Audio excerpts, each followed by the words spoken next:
Praise the Lord. प्रभु के नाम की स्तुति हो। आज हम पढ़ेंगे पहला राजा 17वां अध्याय। और तिशबी एलियाह जो गिलाद के परदेशियों में से था, उसने अहाब से कहा, इज़राइल का परमेश्वर यहोवा जिसके सम्मुख मैं उपस्थित रहता हूँ, उसके जीवन की शपथ, इन वर्षों में मेरे बिना कहे न तो मेह बरसेगा और न ओस पड़ेगी। तब यहोवा का यह वचन उसके पास पहुंचा कि यहाँ से चलकर पूरब और मुख करके करीत नाम नाले में जो यरदन के सामने है छिपा जा। उसी नाले का पानी तू पिया कर। और मैंने कौओं को आज्ञा दी है कि वे तुझे वहाँ खिलाए। यहोवा का यह वचन मानकर वह यरदन के सामने के करीत नाम नाले में जाकर छिपा रहा। और सवेरे और सांझ को कौवे उसके पास रोटी और मांस लाया करते थे, और वह नाले का पानी पिया करता था। कुछ दिनों के बाद उस देश में वर्षा न होने के कारण नाला सूख गया। तब यहोवा का यह वचन उसके पास पहुंचा कि चलकर सीदोन के सारपत नगर में जाकर वहीं रह। सुन, मैंने वहाँ की एक विधवा को तेरे खिलाने की आज्ञा दी है। सो वह वहाँ से चल दिया और सारपत को गया। नगर के फाटक के पास पहुंचकर उसने क्या देखा कि एक विधवा लकड़ी बीन रही है। उसको बुलाकर उसने कहा, किसी पात्र में मेरे पीने को थोड़ा पानी ले आ।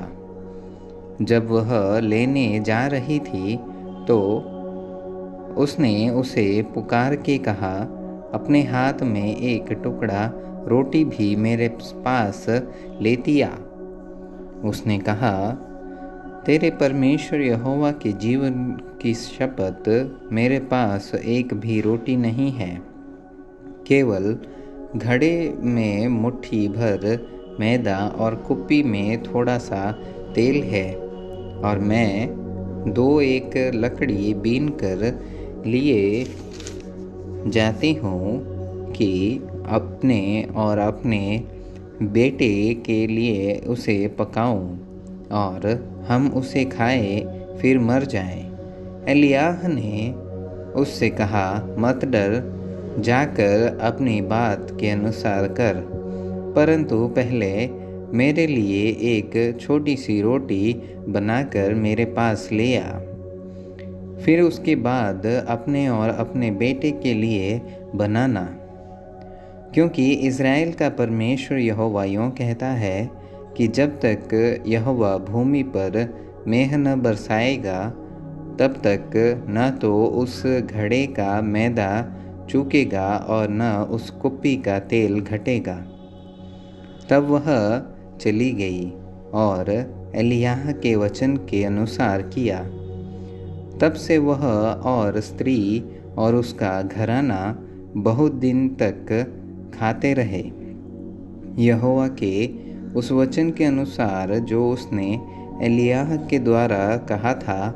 न तो उस घड़े का मैदा चूका और न उस कुप्पी का तेल घट गया।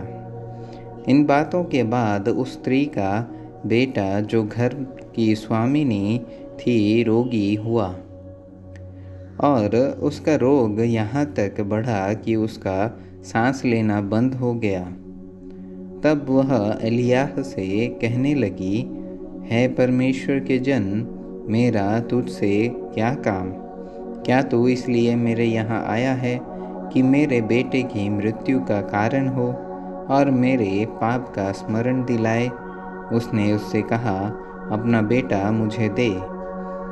तब वह उसे उसकी गोद से लेकर उस अटारी पर ले गया जहाँ वह स्वयं रहता था, और अपनी खाट पर लिटा दिया।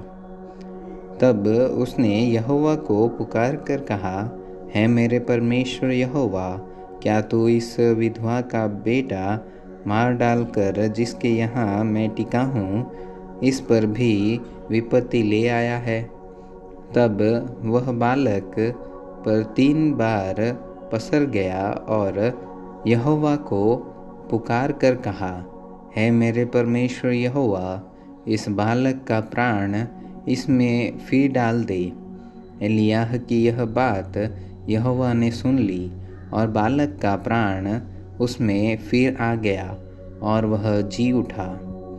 तब एलिय्याह बालक को अटारी पर से नीचे घर में ले गया और एलिय्याह ने यह कहकर उसकी माता के हाथ में सौंप दिया कि देख, तेरा बेटा जीवित है।